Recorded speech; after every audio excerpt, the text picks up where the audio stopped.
NDPS ni mamlawo shikla khorongni bisini chi alongo chopjakha logibo rang 1 lakh jurimana phinjaka taldokni bisingo abo ranangnai relsi halam umor ni chichar bufani mung ringdon dil halam te khorjangkha thanglia moni halam umor thamchi sini borni nok bagbasa nuagang amchayo juda khlai dorbar phang George Angsuman Debroma orai saklai rakha te juda khlai o mambani bagai PP ingkha Parthopal o patimungoti te alongo chopjangmonoti chilesukrobai sawi khnaraka PP Parthopal nainedi sinimang pilibo আমরা জানতে পারলাম আজকে special কোর্টে দুইজনের 20 বছরের সাজা হয়েছে বিষয় নিয়ে আপনি কি বলবেন এই বিষয় নিয়ে বলতে গেলে প্রথমে বলতে হয় যে গত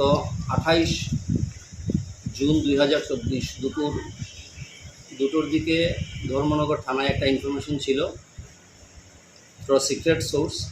যে দুজন ট্রাইবাল লোক বাগবাসা থেকে ধর্মনগরের দিকে একটা নাম্বারলেস স্কুটি ব্ল্যাক কালারের নিয়ে ওরা কিছু কন্ট্রাব্যান্ড অর্থাৎ ইয়াবা ট্যাবলেট নিয়ে ওরা ধর্মনগরের দিকে আসছে এই বিষয়টা জানার পর প্রথমে জিডি এন্ট্রি করা হয় এবং কনসার্ন ওসিকে ইনফরমেশন দিয়ে এসপিকে ইনফর্ম করা হয় এবং এই ম্যাটারটা কমপ্লায়েন্সের জন্য ধর্মনগর থানার পুলিশ ওই দিন কামেশ্বর রাধারমন আশ্রমের ওখানে অপেক্ষা করে এবং সেই অনুযায়ী কিছুক্ষণ পরে ওদেরকে ডিটেইন করা হয় তারপর অ্যাজ পার ফর্মালিটিস যা থাকে এনডিপিএস অ্যাক্টে যেহেতু সিক্রেট ইনফরমেশন ছিল সেই হিসাবে নোটিশ দেওয়া হয় রিসার্চ করা হয় এবং যে দুজন ছিল রেলসি হালাম এবং থাংলিয়ানমণি হালাম এই দুজনকে জিজ্ঞাসাবাদের পর ওদের নাম জানার পরে অ্যাজ পার ফর্মালিটিস ওদের স্কুটিটাও সার্চ করা হয় ওদের বডিও সার্চ করা হয় স্কুটি থেকে টোটাল 17,100 ইয়াবা ট্যাবলেট উদ্ধার করা হয় এবং প্রপার সিজার সেরে এই কেসে বিশ্বাস সাহা যিনি এই কেসের ইনফরমেন্ট বা কমপ্লেনেন্ট উনি ওসিপিএসকে একটা এফআইআর দেন ওই তারিখেই এবং সেই অনুযায়ী একটা কেস রেজিস্ট্রি হয়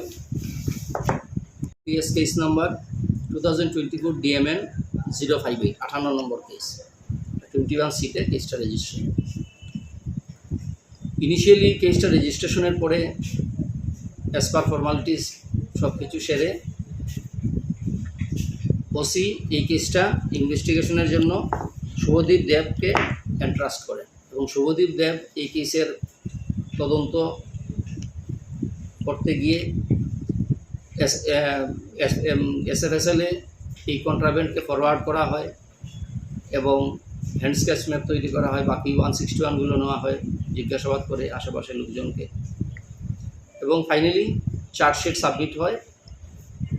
এই দুইজনের এগেনস্টে সঙ্গে আরেকজন রাধামানিক হালাম ইনভেস্টিগেশনে যার নাম রিভিল হয়েছিল এবং এই টিমের সঙ্গে ও জড়িত ছিল সেই হিসেবে ইনভেস্টিগেটিং অফিসার রাধামানিক হালামের এগেনস্টে চার্জশিট সাবমিট করেন এই কেসে প্রসিকিউশনের তরফে সাক্ষী শেষ হওয়ার পরে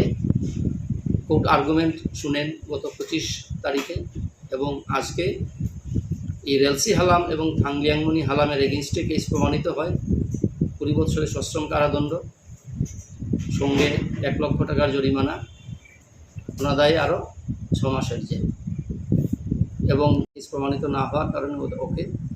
খালাস করা হয় কতজন সাক্ষী ছিল এই কেসে টোটাল সাক্ষী ছিল প্রসিকিউশন তরফে এক্সামিন করা হয়েছিল কতজন 12 জন সাক্ষীকে এক্সামিন করা হয়েছিল সেই হিসাবে এর মধ্যে ভাইটাল সাক্ষী ছিল তো সবাই তো ভাইটাল সাক্ষী থাকে না এর মধ্যে ভাইটাল সাক্ষী ছিল এসএফএসএল এর সুমন কুমার চক্রবর্তী